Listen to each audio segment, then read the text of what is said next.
تعالیٰ جل وعلا ارشاد فرماتے ہیں کہ جس طرح میں آپ سے کہوں کہ تمہارے آنے کا یہاں مقصد کیا ہے، بیکار تو نہیں آئے ہو، بیٹھے رہو، کام ہی نہ کرو، کہیں مزدوری پہ نہ جاؤ، آپ اس لیے تو نہیں آئے، یہاں آئے کس لیے ہو کہ مزدوری کرو۔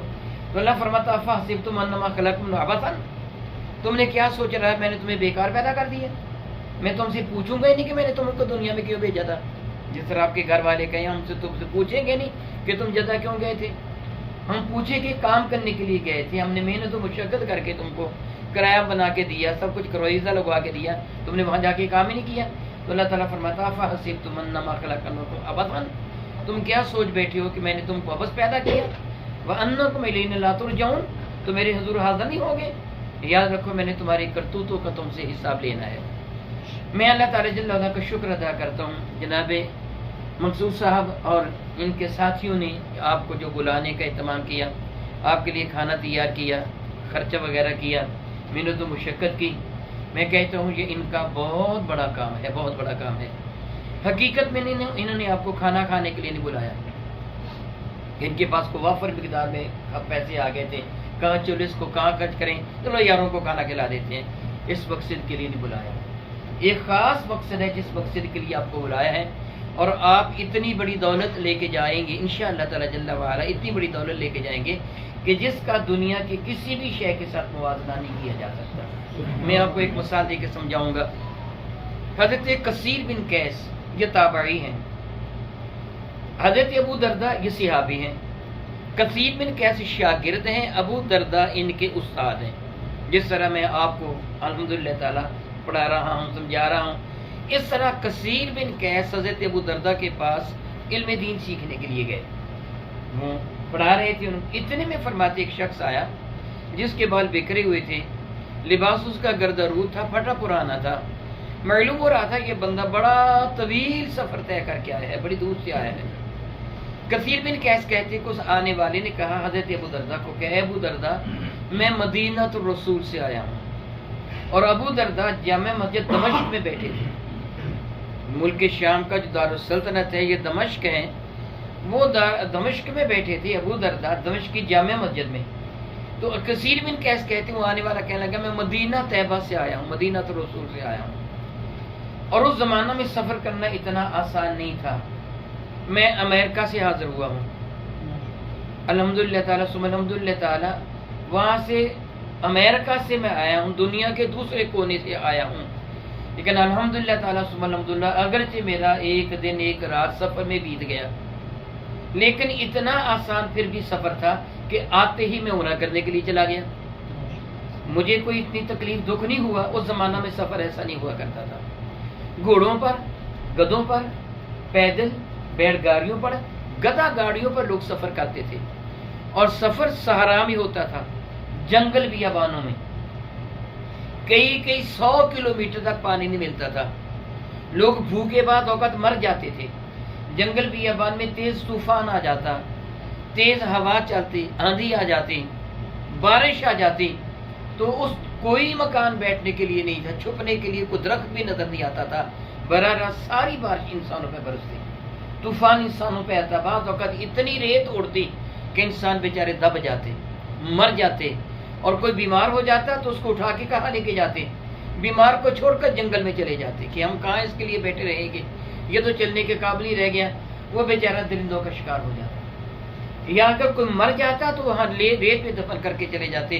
اس زمانے میں سفر کرنا اتنا آسان نہیں تھا، نیا لباس پہن کر سفر پر روانہ ہونے والا منزل مقصود تک پہنچتا، لباس چیتڑوں میں بدل چکا ہوتا تھا، پھٹ چکا ہوتا تھا، وہ سفر کرنا اتنا آسان نہیں تھا۔ یہ بندہ چلا تھا مدینہ طیبہ سے پہنچا تھا ملک شام میں، کئی ہزار کلومیٹر کا سفر اس نے پہلے طے کیا تھا، اور بعض اوقات راستے میں قزاق ڈاکو ہوتے جو قافلوں کو لوٹ لیتے، نوجوانوں کو ذبح کر دیا جاتا، بوڑھوں کو قتل کر دیا جاتا، بچوں کو عورتوں کو اغوا کر کے ان کی عزتیں برباد کر کے بازار میں بیچ دیتے۔ سفر کرنا اتنا آسان نہیں تھا، اس بندے نے کئی ہزار کلومیٹر کا سفر طے کیا تھا۔ ابو دردہ سے کہنا کہ ابو دردہ میں مدینہ طیبہ سے آیا ہوں، اور میرے آنے کا مقصد نہ کوئی شادی ہے کہ میں یہاں کسی سے شادی کرنے کے لیے آیا ہوں، کسی عورت کے پیچھے آیا ہوں، نہ کاروبار ہے کہ وہاں مجھے کاروبار نہیں ملتا تھا، میں یہاں کاروبار کرنے کے لیے آیا ہوں، رزق کمانے کے لیے آیا ہوں. نہیں، میں اس مقصد کے لیے نہیں آیا. میں صرف اس لیے آیا ہوں کہ مجھے پتہ چلا تو میرے نبی کے ایک حدیث سناتے ہوئے وہ حدیث سننے کو آیا. اتنا جو طویل سفر طے کیا، صرف ایک حدیث کی خاطر سفر طے کیا ہے. اور بحمد اللہ تعالیٰ آج آپ حدیثیں سنیں گے. اتنا طویل سفر طے کر کے ایک ایک حدیث سننے کے لوگ جاتے تھے. تو ابو درداء کہتے ہیں، کثیر بن قیس کہتے ہیں کہ ابو درداء نے فرمایا میں نے اپنے ان کانوں سے رسول رحمت کے ارشادات عالیہ کو سنا، اپنی ان آنکھوں سے اپنے کریمہ کا زیبا کو دیکھا. میں نے سنا میرے نبی نے ارشاد فرمایا جو علم دین سیکھنے کے لیے اپنے گھر سے چلتا ہے، جس طرح آپ آنے کا مقصد جو میں نے بتایا کھانا کھانا نہیں ہے.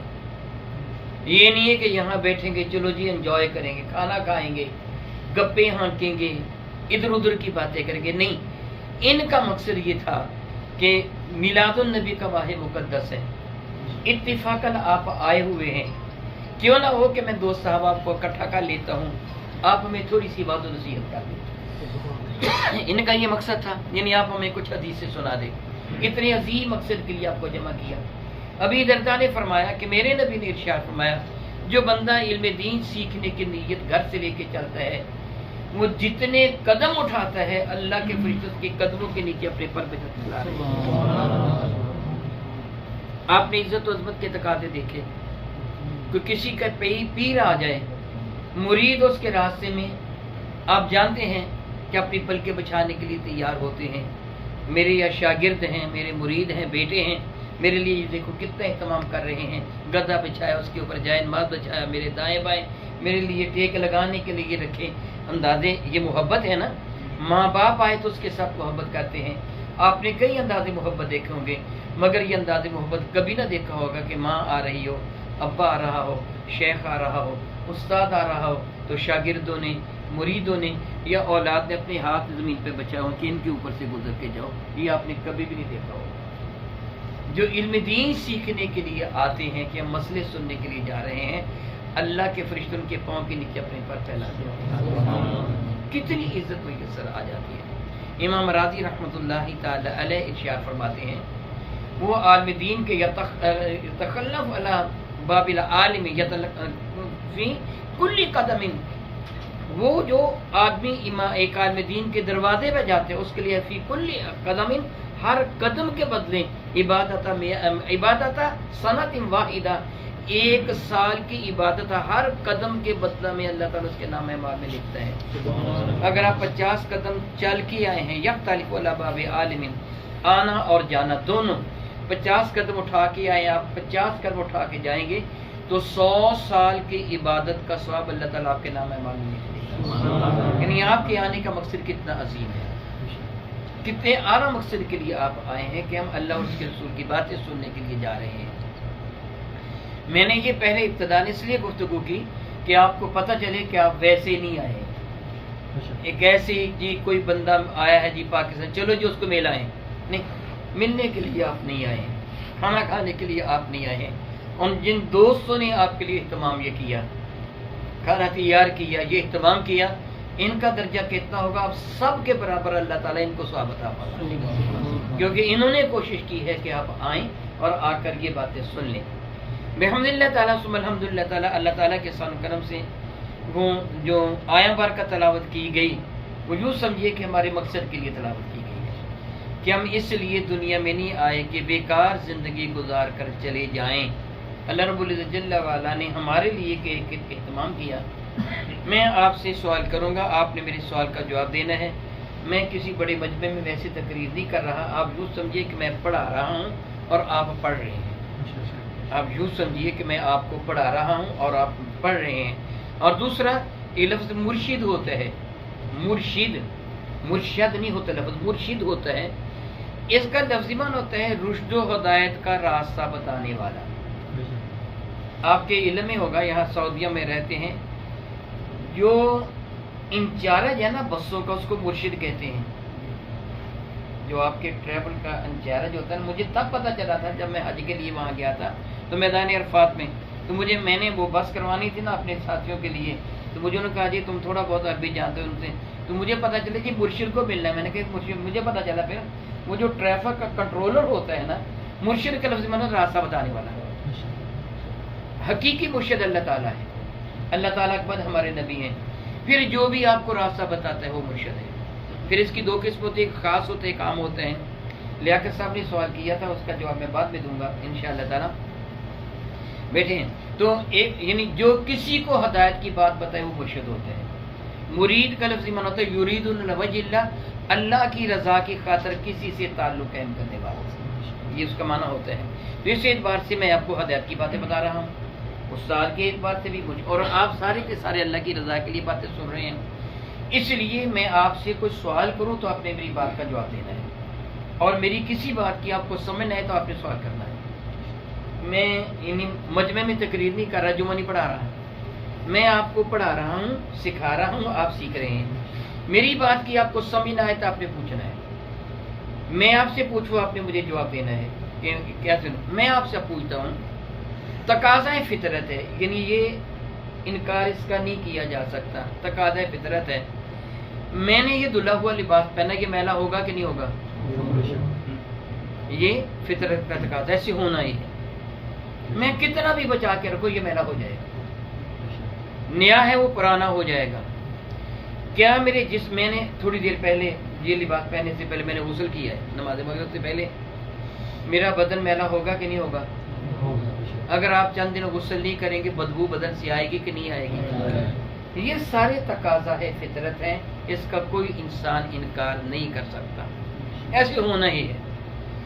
ایسے ہی اگر ہم اس کو چھوڑ دیں، غسل نہ کریں، ہمارے جسم سے بدبو آتی رہے، تھوڑا تھوڑا آگے آ جائیں تاکہ نا بعد میں آنے والوں کے لیے آسانی ہو جائے. ماشاءاللہ.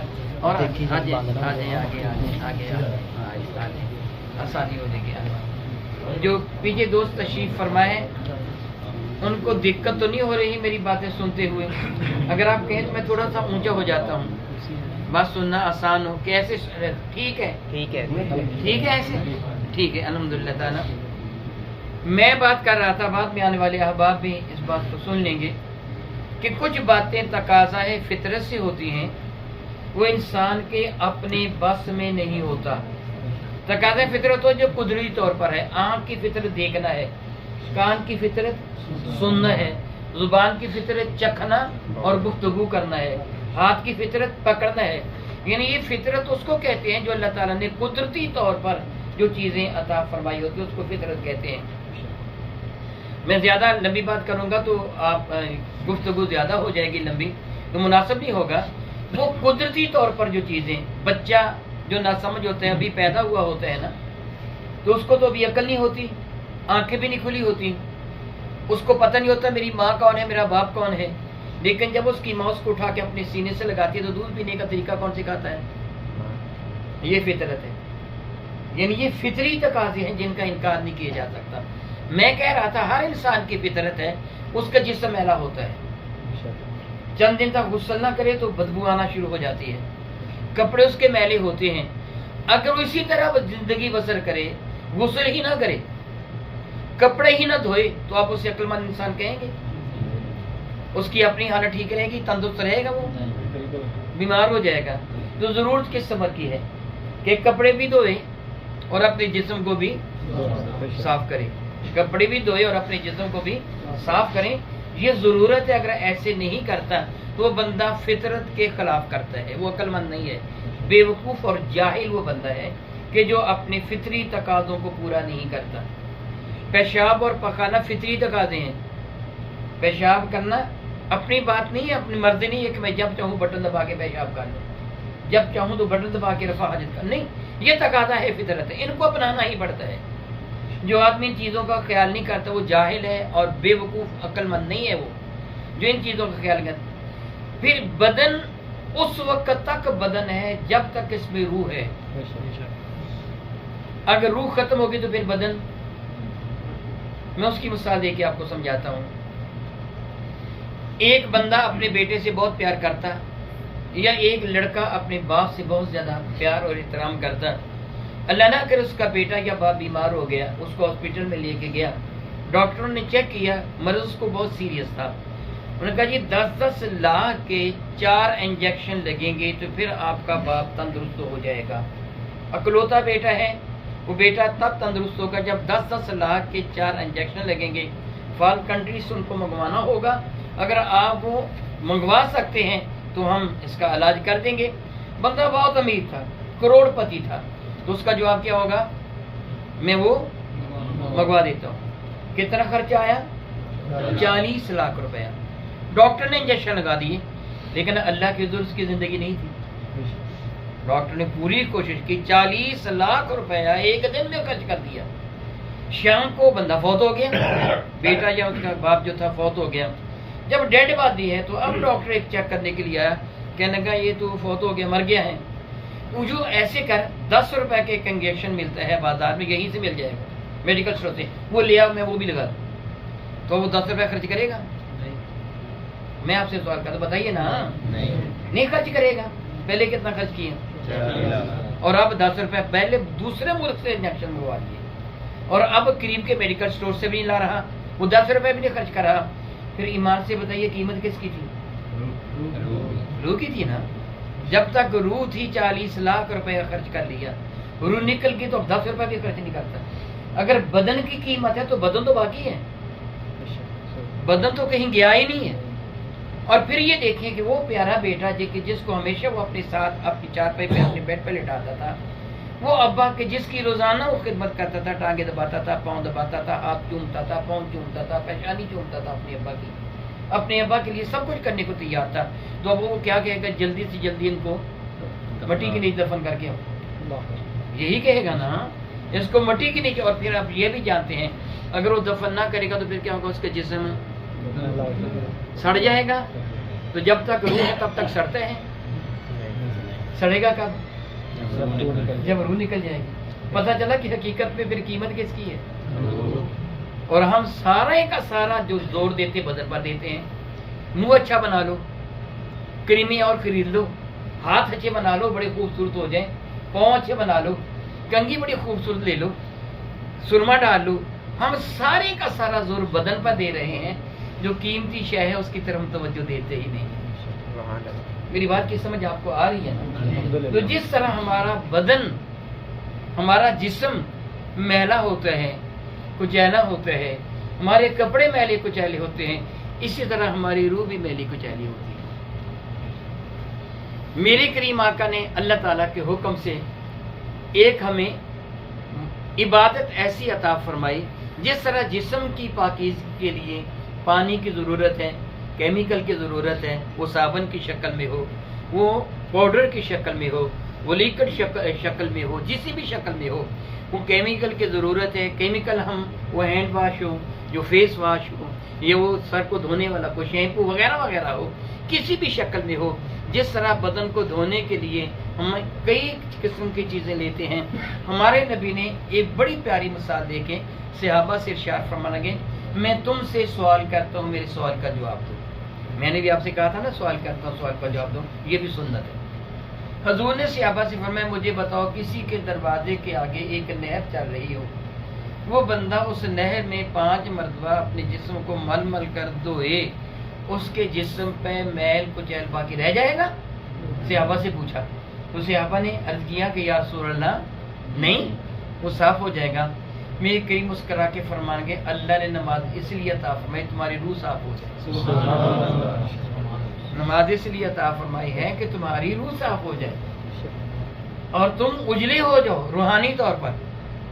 تمہاری روح میرے کچیلی ہوتی، گناہ تم سے مسلسل سرزد ہوتے ہیں، ہوتے چلے جاتے ہوتے چلے جاتے ہیں. جب تم نماز پڑھتے ہو نا، فجر سے لے کے ظہر تک جتنے گناہ ہوئے ہوتے ہیں اللہ تعالیٰ چھوٹے گناہ وہ ظہر کے صدقے سے معاف فرما دیتا ہے. ظہر سے لے کے عصر تک یہ پھر تسلسل کے ساتھ. کوئی آدمی، میں سادہ سی مثال دے کے سمجھاتا ہوں، کوئی آدمی فون کرتا ہے اپنی امی سے، فون کرتا ہے اپنے ابا جان کو، فون کرتا ہے اپنے استاد محترم کو. آپ اس کے پاس بیٹھے ہیں، آپ کہتے ہیں بھائی امی سے بات کر رہے ہو؟ جی امی سے بات کر رہا ہوں، میری بھی بات کروا دیں. جی چاہتا ہے نا. ابا جی سے بات کر رہے ہو؟ جی میری بھی بات کروا دیں. بیٹا بیٹھا ہے آپ کا، اس نے فون کیا، آپ پوچھتے کس کو فون کیا؟ وہ کہتا ہے امی کو، یعنی جو آپ کی بیگم ہے، میری ماں ہے. میں نے امی کو فون کیا، آپ کہتے ہیں اچھا میری بھی بات کروا دینا اپنی امی کے ساتھ، میں بھی بات کرتا ہوں، یہ چاہتا ہے نا۔ میرے نبی فرماتے ہیں یہ جب تم نماز پڑھتے ہو تو اللہ سے باتیں کر رہے ہو، ایک دن میں 5 مرتبہ اپنے رب سے باتیں کرتے ہو، پھر مرتبہ کتنا بڑھ جاتا ہے۔ اگر کوئی آپ کو یہ آ کے بتائے یار آج میری بات وزیر اعظم سے ہوئی تھی، میری بات صدر سے ہوئی تھی، شاید اس دن آپ روٹی بھی نہ کھائیں خوشی میں، میری بات صدر سے ہوئی تھی، میری بات وزیر اعظم سے ہوئی تھی، وہ تو کتنا خوش قسمت ایمان والے، 5 مرتبہ تو اپنے رب سے باتیں کرتا ہے، اپنے رب سے باتیں کرتا ہے۔ اور یہ میرے کریم آقا رسول اللہ نے اس لیے اس کو اتنی لازم کرا دیا۔ میرے نبی فرماتے ہیں نماز تو میری آنکھوں کی نماز میری آنکھوں کی ٹھنڈک ہے، گویا جو نماز پڑھتا ہے وہ مجھ کو خوش کر دیتا ہے، میری آنکھیں ٹھنڈی کر دیتا ہے۔ تو جو نماز نہیں پڑھتا وہ کیا کرتا ہے؟ اپنے نبی کو ناراض کرتا ہے، پھر حضور کی آنکھیں ٹھنڈی۔ لیکن آپ تھوڑی سی مرچیں لے کے آئیں اور میرے قریب آ کر میری آنکھوں میں ڈال دیں، میں کہوں اوئے اوئے یہ کیا کر دیا؟ آپ کہیں شاہ جی میں آپ سے محبت جو کر رہا ہوں، کیونکہ یہ اچھی محبت ہے، محبت ہے میری آنکھوں کو ٹھنڈا کر، یہ محبت ہے میری آنکھوں کو جلا کے رکھ دیں۔ ہم اپنے نبی سے محبت کرتے ہیں، ان کا میلاد مناتے ہیں، تو تقاضا محبت ہے کہ ہم وہ کام کریں جس سے ہمارے نبی کی آنکھیں ٹھنڈی ہو جائیں۔ اور حضور علیہ السلام نے ارشاد فرمایا من ترک الصلاۃ متعمدا فقد کفر، جس سے جان بوجھ کر نماز کو ترک کیا اس نے کافر جیسا کام کیا۔ وہ کافر تو نہیں ہوا مگر اس کا کام کافر جیسا ہے کہ کافر نماز نہیں پڑھتا ہے، ایمان والا نماز پڑھتا ہے۔ اللہ تعالیٰ فرماتا ہے اقیموا الصلاۃ ولا تکونوا من المشرکین، پابندی سے نماز پڑھتے رہو، مشرکوں کے ساتھی نہ بنو۔ گویا جب مشرک وہ نماز نہیں پڑھتے تم ایمان والے ہو، نشانی ہے نماز پڑھنے کی۔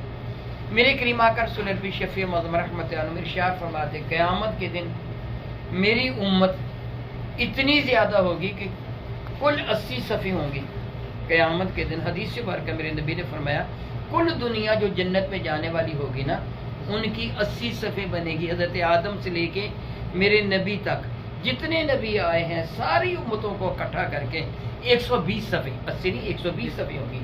کتنی بھلا میں نے کہا 120 صفیں ہوں گی ساری دنیا کی، حضرت آدم سے لے کے میرے نبی تک۔ میرے نبی نے ان میں 80 صفیں تنہا مجھ مصطفیٰ کی امت کی، باقی 40 صفیں سارے نبیوں کی ملا جلا کے، 80 صفیں تنہا میری امت کی ہوں گی۔ صحابہ کرام نے کہا یا رسول اللہ وہ سارے جب اکٹھے ہوں گے تو آپ کی امت کی نشانی کیا ہوگی؟ کیسے پتہ چلے گا کہ یہ آپ کے امتی ہیں؟ تو حضور نے فرمایا میری امت کے اعضائے وضو 14ویں رات کے چاند کی طرح چمکتے ہیں۔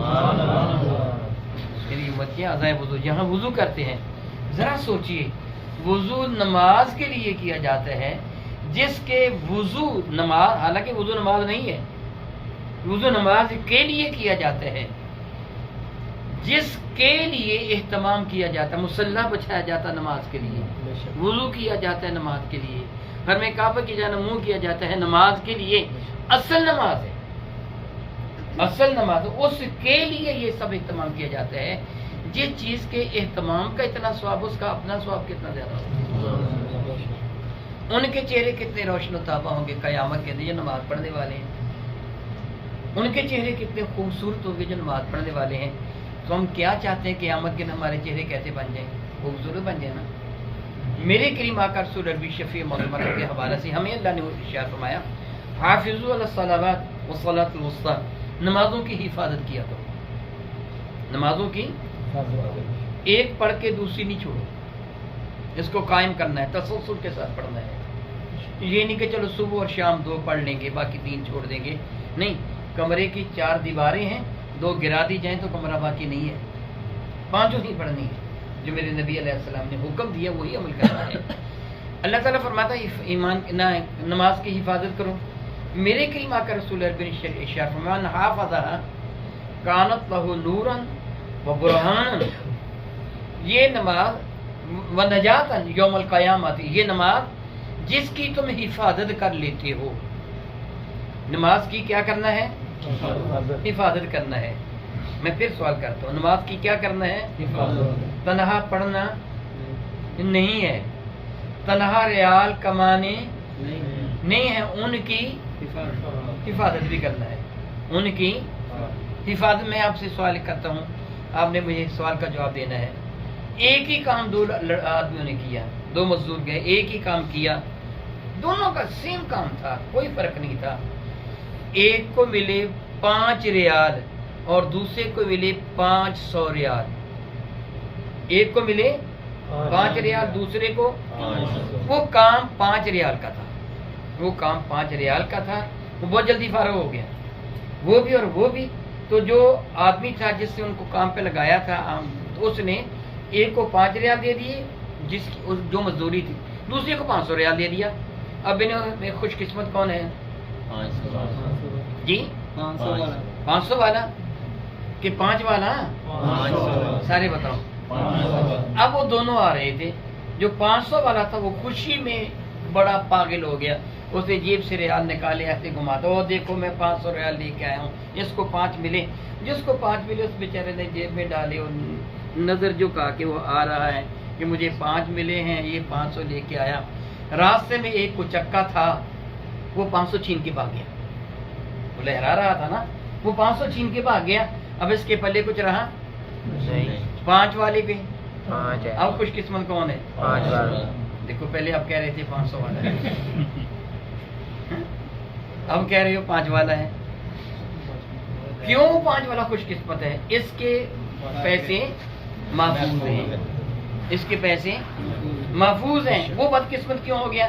اس کے باقی نہیں رہ گئے. اب حدیث بارکہ سارے کے سارے آپ سنیں گے، یہ حدیث بارکہ، اور اس کو یاد رکھیں گے. میرے کریم آقا نے صحابہ سے ارشاد میں، تم مجھے بتاؤ تمہارے نزدیک سب سے زیادہ بدقسمت کون ہے؟ سادہ سے لفظوں میں، یہ تو وہ بدقسمت رہا نا، وہ 500 والا. بدقسمت کون ہے؟ صحابہ نے کہا یا رسول اللہ، جس کے پاس کھانے کو کچھ نہیں ہے، پہننے کو لباس نہیں ہے، سر چھپانے کو کوئی کٹیا نہیں ہے، وہ بدقسمت ہے. میرے نبی نے فرمایا نہیں وہ نہیں ہے. صحابہ کہنے لگے یا رسول اللہ پھر آپ بتا دیجیے کون ہے. میرے نبی فرمانے لگے قیامت کے دن وہ بندہ کہ جس کے پاس نیکیوں کا بہت بڑا انبار ہوگا، ڈھیر لگا ہوا ہوگا نیکیوں کا، اور وہ کیا کہے گا؟ اب تو میں سیدھا جنت پہ جاؤں گا، میرے پاس گناہ ہے ہی نہیں ہے، اتنی ساری نیکیاں میرے پاس ہیں، اتنی ساری، میں تو سیدھا جنت پہ چلا جاؤں گا. اب یہ خوش فہمی میں مبتلا ہوگا. لوگ آ جائیں گے جن کے حقوق اس نے مارے تھے، وہ آ جائیں گے مولا تعالیٰ اس نے ہمارے ساتھ زیادتی کی تھی، اتنے روپے میرے اس نے دبا لیے تھے، دھوکے کے ساتھ اتنے روپے اس نے مجھ سے لے لیے تھے، مجھ سے ادھار لیا تھا، مجھ کو واپس ہی نہیں کیا تھا. اللہ تعالیٰ فرمائے گا میرے حضور کسی پر ظلم نہیں ہوگا. فرشتوں کو حکم دے گا اس کی نیکیاں دینا شروع کر دو ان کو. اور شامی شیب میں ہے کہ 3 درہم کے بدلہ میں 700 مقبول نمازیں دے دی جائے گی. الیاذ باللہ تعالی ثم الیاذ باللہ تعالی. نمازیں ابھی ہم نے پڑھی، نماز آپ نے پڑھی ہے، نمازیں ہم پڑھتے ہیں لیکن پتہ نہیں قبول کون سی ہوئی ہے. وہ قبول شدہ 700 نماز 3 درہم کے 3 ریال آپ کہہ لیں، اس کے بدلے میں 700 مقبول نماز دے دی جائے گی، اور تھوڑی ہی دیر میں اس کی ساری نیکیاں ختم ہو جائیں گی. لیکن کبھی لوگ باقی جس کے ساتھ ظلم کیا تھا، زیادتی کی تھی، تھپڑ مارا تھا، کہ دھوکہ کیا تھا، فریب کیا تھا، روپے پیسے ریال کھا گیا تھا، کوئی بھی اس کی ظلم کیا تھا، وہ لوگ باقی ہوں گے. کہنے کہ مولا ہمیں کیا ملے گا، نیکیاں تو اس کی ختم ہو گئی. تو اللہ تعالیٰ فرمائے گا میرے حضور کسی پہ ظلم نہیں کیا جائے گا. فرشتوں کو حکم دے گا ان کے گناہ لو اور اس ظالم کے پلے میں ڈالو، اور ان کو میری رحمت کے خزانے سے نیکیاں دے دوں. میرے نبی فرماتے جہاں نیکیوں کا ڈھیر لگا تھا وہاں گناہوں کا انبار لگ جائے گا. اور اللہ تعالیٰ فرمائے گا اس بدبخت کو پکڑ کر جہنم میں ڈال دو. فرمایا سب سے بڑا بدقسمت ہو. نمازیں بھی پڑھتا تھا، روزے بھی رکھتا تھا، حج بھی کرتا تھا، قرآن پاک بھی پڑھتا تھا، حافظ بھی تھا، قاری بھی تھا، عالم بھی تھا، معلوم نہیں کیا تھی کیا کوئی تھا، مگر سب کچھ برباد ہو جائے گا. اس نے لوگوں کا حق مارا تھا. اس لیے آپ نے چیز کی بڑی سختی سے پابندی کر دی. کسی کا حق آپ کی طرف نہ آئے، ایک ریال بھی آپ کسی کا آپ کی طرف نہ آئے. اگر آپ کا کسی کی طرف چلا گیا، وہ نہیں دے رہا، اتنی فکر نہ کریں، اس کی ساری نیکیاں آپ کو مل جائیں گی قیامت کے دن. آپ نے سودا کیا ہے، اس کی نمازوں کا، اس کے روزے، اس کا حج، اس کا زکوٰۃ آپ نے خرید لیا اس سے، اب وہ آپ کا ہو گیا. اس چیز کا بہت زیادہ خیال رکھیں. اس لیے فرمایا جو نماز کی حفاظت کرتا ہے، تو جس کے پلے ہی نہ رہ گئی تو برباد ہو گیا نا. جس کی حفاظت کا کانت لہ نوراً و برہاناً و نجاتاً یوم القیامت، اس کے لیے نور ہوگی، روشنی ہی روشنی ہوگی اس کے آگے، وہ برہانن دلیل ہوگی اس کے پاس، یعنی پرمٹ دلیل، جس طرح آپ اچھی طرح جانتے ہیں، آپ کے پاس کوئی پوچھے، آپ سے سوال کرے، آپ کے پاس کوئی آئے، کوئی سیکیورٹی والا، کوئی پولیس والا آئے کہ تم یہاں رہتے ہو، تمہارے یہاں رہنے کی دلیل کیا ہے، تم اپنا کام دکھاتے ہو. میں قانونی طور پہ رہ رہا ہوں، میں غیر قانونی نہیں ہوں، یہ دلیل ہے آپ کے پاس یہاں رہنے کی، سعودیہ میں رہنے کی، کام کرنے کی دلیل آپ کے پاس ہے. قیامت کے دن ہماری ایمان کی دلیل ہمارے پاس کیا ہوگی؟ نماز. یہ میرے نبی نے فرمایا، قیامت کی ہمارے پاس دلیل نماز ہوگی. اور میرے کریم نے فرمایا کانت برہان نورن و برہان و نجاتن یوم القیامہ. یہ دلیل دیکھ کے سمجھ لو، پھر اجازت مل جائے گی، جاؤ چلے ٹھیک ہے، تمہارے لیے جنت کا راستہ کھلا ہے. اس لیے کیا کہتے ہیں؟ نماز جنت کی کہتی ہے نا. اب جاؤ، کھلا ہے دروازہ، تم دلیل تمہارے پاس موجود ہے، تمہاری نجات کا راستہ کھلا، جاؤ چلے جاؤ، وہ جنت میں چلا جائے گا. میں اب آپ کو کلیئر کرنے کے لیے کہ پھر گناہوں کی معافی، توبہ، گناہ کدھر گئے؟ بڑے بڑے گناہوں سے اپنے آپ کو بچا لیں، وہ معاف نہیں ہوتے جب تک توبہ نہیں کرتے. بڑے بڑے گناہوں سے اپنے آپ کو بچا لیں، چھوٹے چھوٹے گناہ اللہ نماز کے صدقے سے معاف کرے. اس کو پھر نجات کا پروانہ، رجسٹری مل جائے گی، سٹیمپ لگ گئی، جاؤ جنت میں، جنت کا دروازہ تیرے لیے کھلا ہے. اور میرے نبی فرماتے ہیں، اور جس نے نماز نہ پڑھی، وَمَن لَّمْ يُحَافِظْ عَلَيْهَا، نماز پڑھی تھی مگر حفاظت نہیں کی، برباد کر دی ساری نماز. گناہ ایسے کیے، ان گناہوں میں معاذ اللہ تعالیٰ سے معاذ اللہ تعالیٰ، علماء فرماتے ہیں میں اللہ سے معافی مانگتا ہوں، بدکاری کرنا اتنا بڑا گناہ ہے کہ صاحب کا ساری عبادت برباد ہو جاتی ہے. ایمان والے کو قتل کرنا اتنا بڑا گناہ ہے کہ صاحب کا نیکیاں برباد ہو جاتی ہیں. شراب پینا اتنا بڑا گناہ ہے کہ نیکیاں برباد ہو جاتی ہیں. اللہ باللہ تعالیٰ. چوری کرنا، ڈاکہ ڈالنا اتنا بڑا گناہ ہے کہ نیکیاں برباد ہو جاتی ہیں. حضور کی شان میں گستاخی کرنا، اللہ کی شان میں گستاخی کرنا اتنا بڑا گناہ ہے کہ نیکیاں برباد ہو جاتی ہیں. بڑی بڑی ان چیزوں سے گریز کرنا ہوگا. شرک تو ہے ہی بہت بڑی بات ہے، سب سے بڑا گناہ ہے. تو ان باتوں سے اپنے آپ کو بچاتے رہیں. جو چھوٹے سے گناہ ہو جاتے ہیں، بد نظری کا گناہ، کس کے دیکھ لے، یہ وہ گناہ، چھوٹے گناہ، وہ نماز کے صدقہ سے معاف ہو جاتے ہیں. اب ان کو، لیکن جو ایسے نہیں کرتا، نماز نہیں پڑھتا، اپنے گناہ معاف نہیں کرواتا، معاذ اللہ تعالیٰ سے معاذ اللہ تعالیٰ، میرے کریم ارشاد فرماتے ہیں نہ اس کے لیے یہ دلیل بنے گی، نہ اس کے لیے نور ہوگا، نہ اس کے لیے نجات ہوگی. کانا معا قارون و حامان و ابی بن خلف، وہ قیامت کے دن قارون کے ساتھ اٹھے گا، حامان کے ساتھ اٹھے گا، ابی بن خلف کے ساتھ اٹھے گا. قارون کون تھا؟ حضرت سیدنا موسیٰ کلیم اللہ کا عزیز تھا، رشتہ دار تھا، بڑا غریب تھا. موسیٰ کلیم اللہ نے اس کو علم کیمیا سکھا دیا تھا، اور اس کے پاس دولت کا اتنا بڑا انبار تھا کہ کئی 100 اونٹ اس کے خزانوں کی چابیوں کا بوجھ اٹھاتے تھے. یعنی وہ جیب میں نہیں چابی ڈالی جا سکتی تھی، اتنے اونٹ، چابیاں اتنی تھیں. اس کے پاس خزانوں کی کوئی تعداد گنی نہیں جاتی تھی. حضرت موسیٰ کلیم اللہ نے فرمایا بھی زکوٰۃ ادا کرو. ظاہر ہے کہ زکوٰۃ تو بہت سارے نکلنی تھی. یہ بے ایمان ہو گیا. اس سے بنی اسرائیل کو جمع کر کے کہا دیکھو جی موسیٰ ہم سے زکوٰۃ مانگتے ہیں، پیسے مانگتے ہیں، ہم کتنے پیسے دینے وغیرہ وغیرہ. غریبوں کو تھوڑے سے پیسے دے دیے، غریب بیچارے مان گئے. کہنے کہ ہاں بتا تو کیا کرنا چاہتا ہے؟ کہنے لگا میں موسیٰ کلیم اللہ پہ الزام لگاؤں گا اور معاذ اللہ تعالیٰ سے اپنی جان چڑھوائیں گے. بس بہت کچھ ہو گیا. جس طرح میں اللہ سے معافی مانگتا ہوں، آج کل کہا جاتا جی چھوڑو پڑے، نماز کیا پڑھنی ہے، زکوٰۃ کیا دینی ہے، ہم جان چھڑاتے ہیں تمہاری. معاذ اللہ تعالیٰ سے معاذ اللہ تعالیٰ، ایسے نہیں. حضرت موسیٰ کلیم اللہ کو بلایا گیا، کہا گیا جی ہمیں تقریر کریں، بات کریں. آپ نے بات فرمائی، دوران بات آپ نے فرمایا جو بدکاری کرے گا اس کو رجم کیا جائے گا. قارون نے ایک عورت کو تیار کیا تھا کہ میں تجھے اتنی اشرفیاں سونے کے سکے دوں گا کہ تو کہہ دینا موسیٰ نے میرے ساتھ یہ فعل کیا ہے. موسیٰ کلیم اللہ نے جب یہ فرمایا تو وہ قارون کھڑا ہو گیا، کہنے لگا جی یہ قانون ہمارے لیے ہے کہ آپ کے لیے بھی ہے؟ میں کہ سب کے لیے ہے، اللہ کا حکم ہے، میں مستثنا تو نہیں ہوں. وہ کہنے لگا جی بنی اسرائیل کا خیال ہے یہ غلطی آپ سے ہوئی ہے. معاذ اللہ، آپ تو غصہ میں آ گئے، آپ اللہ کے نبی ہیں، ان سے غلطی یہ تو سوچا بھی نہیں جا سکتا. فرمانے کے کون کہتا ہے غلطی میں نے یہ کی ہے؟ کہنے لگا کہ عورت جس کے ساتھ آپ نے یہ فعل کیا وہ کہہ رہی ہے.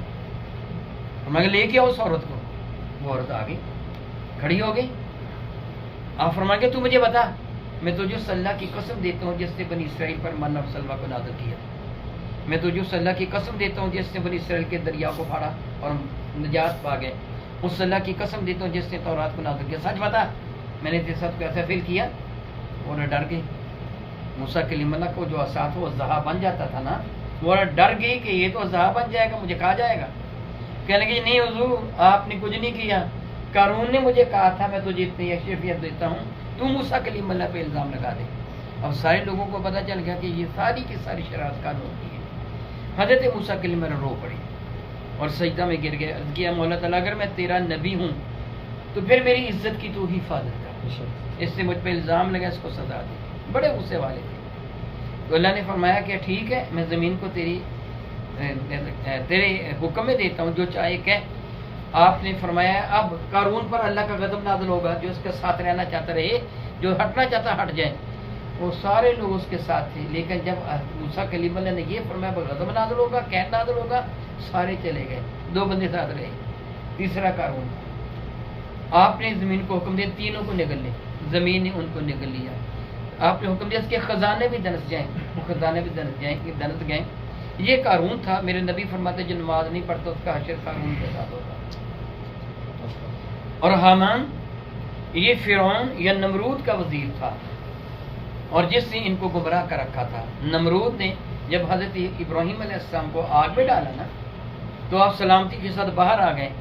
تو نمرود کا ارادہ بن گیا تھا کہ میں رب کو مانوں, مگر حامان نے کہا تو نہ مان, کل تک رب بنا رہا اب بندہ بنے گا, کوئی بات نہیں, جو ہوتا ہے ہونے دے, ماننا نہیں ہے رب کو. اس نے انکار کر دیا تھا. میں نبی فرمایا اس کے ساتھ حشر ہوگا. اور ابی بن خلف کون خبیث ہے. حضرت سیدنا بلال حبشی کو جو سزائیں دیتے تھے نا, وہ 2 آدمی تھے, ابی بن خلف اور امیہ بن خلف. یہ دونوں بھائی تھے, خلف کے بیٹے تھے. امیہ میدان بدر میں مارا گیا بلال کے ہاتھوں, وہ قتل ہو گیا. ابی یہ گرفتار ہو گیا, اور حضور نے جب سب گرفتار شدہ لوگوں کو رہا کیا تو یہ ابی آیا. حضور نے اس کو بھی رہا, جا دفعہ ہو میں نے تجھے چھوڑ دیا. تو یہ گیا نہیں, وہیں کھڑا ہو گیا. کہنے لگا میں حضور کا نام لکھا ہے محمد, میری بات سنو. صلی اللہ علیہ وسلم میرے نبی فرمائے کہ بتا کیا کہنا چاہتا ہے. کہنے لگا میں نے ایک گھوڑا پالا ہے, روزانہ اس کو اتنا دانہ کھلاتا ہوں, جب خوب تازہ فربا ہو جائے گا نا اس پر سوار ہو کر میں تجھے قتل کرنے کے لیے آؤں گا. حضور اس کو رہا فرما رہے ہیں, وہ خبیث بکواس بک رہا ہے. حضور نے فرمایا تو جھوٹا ہے, جب اس گھوڑے پر تو سوار ہوگا میں تجھ کو قتل کروں گا. چنانچہ جنگ احد کے دن وہ گھوڑے پر سوار ہو کے للکارتا ہوا آ رہا تھا. میرے کریم آقا نے اس کی جانب نیزہ پھینکا اور حضور کے ہاتھوں سے وہ قتل ہوا. حضور نے فرمایا جو نماز نہیں پڑھے گا اس کا اثر کچھ کے ساتھ ہوگا. اب ہم کیا کرنا ہمیں کیا کرنا چاہیے؟ نماز پڑھنی چاہیے کہ نہیں؟ پڑھنی چاہیے نا. ہم نماز کو ترک نہیں کریں گے. اگر کسی وجہ سے نماز چھوٹ جائے, کسی وجہ سے نماز چھوٹ جائے, ہم دوسری نماز کے ساتھ ملا کے اس کو پڑھ لیں. میں آپ کو ایک چیز کا احساس دلا دوں, کچھ فرض ہیں جیسے صبح کے 2 ہیں, ظہر کے 4 ہیں, عصر کے, مغرب کے, عشاء کے 4 ہیں, اور 3 وتر ہیں, وہ واجب ہیں. ان کی ہرگز معافی نہیں ہے. ان کو ادا کرنا بہت زیادہ ضروری ہے, لیکن دوسری چیزوں کو چھوڑنا اچھی بات نہیں ہے. اور سعودیہ والے صرف یہی پڑھتے ہیں نا, فرض پڑھتے وہ چلے گئے. سنتوں کو چھوڑنا اچھی بات نہیں ہے. میں اس کی مثال دے کے سمجھاتا ہوں. یہ جو فرائض ہیں یہ اصل میں جڑ ہے, اور کوئی بھی درخت اگر زندہ ہے تو کس وجہ سے ہے؟ جڑ کی وجہ سے. لیکن وہ پورا درخت کب کہلواتا ہے؟ جب اس کو پتے بھی لگے ہوں, پھول بھی لگے ہوں, پھل بھی لگے ہوئے ہوں. یہ جو سنتیں آپ ادا کرتے ہیں یہ پھول اور پھل ہیں, میرے نبی نے ادا کی ہے. تو تنہا درخت تو خوبصورت نہیں ہوتا, اس کی خوبصورتی پھل اور پھولوں کے ساتھ ہوتی ہے. میرے نبی نے بعض سنتیں ادا فرمائی, جس طرح فجر کی, اور فرمایا تمہارے پیچھے دشمن لگا ہوا ہونا, تمہیں ڈر ہو کہ وہ تجھے قتل کر دے گا, یہ فجر کی سنتیں پھر بھی نہ چھوڑنا. اس لیے ہم ان کو مؤکدہ کہتے, تاکید کی گئی. فجر کی 2, ظہر کی 6, اور نماز مغرب کی 2, اور نماز عشاء کی 2. یہ سنتیں واجب نہ موقدہ ہیں، تاکید کی گئی ہیں. شدید آپ شدید تھکے ہوئے ہوں تو کم از کم فرض ضرور پڑھ لیں اور وتر ضرور پڑھ لیں. اگر آپ کو تھوڑی سی بھی گنجائش ہو نا، سنتیں بھی ادا کر لیں. یہ نفل ہم کیوں پڑھتے ہیں، نوافل کیوں پڑھتے ہیں؟ اور سنت غیر موقدہ ظہر کی نہ، یہ عشاء کی اور عصر کی سنت غیر موقدہ ہے. ہم یہ غیر موقدہ سنت نفل کیوں پڑھتے ہیں؟ ایک حدیث مبارکہ ہے، میرے نبی فرماتے قیامت کے دن اللہ تعالیٰ جب بندوں کی نماز کا حساب لے گا نا، جو کمی بیشی ہوگی نا میری امت کے لیے، اللہ تعالیٰ فرشتوں کو فرمائے گا اگر اس کے نفل ہیں تو وہ فرضوں میں گن لو، اگر سنتیں ہیں تو وہ فرضوں میں گن لو. یعنی یہ ہم اضافی عبادت اس لیے کرتے ہیں کہ قیامت کے دن اس کا اجر زیادہ ہو جائے. ویسے بھی آپ جانتے ہیں کہ اوور ٹائم اسے ملتے ہیں جس نے ڈیوٹی کی اور دگنا مل جاتا ہے. تو یہ جو نوافل اور فرائض سنتیں ادا کرتے ہیں اس لیے میں سمجھتا ہوں کہ آپ نے میری باتوں کو سمجھ لیا ہے. ذہن میں کوئی سوال ہے میں اس کا جواب دینے کو تیار ہوں. انہوں نے سوال کیا تھا، میں نے کہا تھا جی رات کو جواب دوں گا. سوال آپ کا کیا تھا؟ جی شیخ کی بارہ میں. چلو دوبارہ سوال میں ان کا اپنی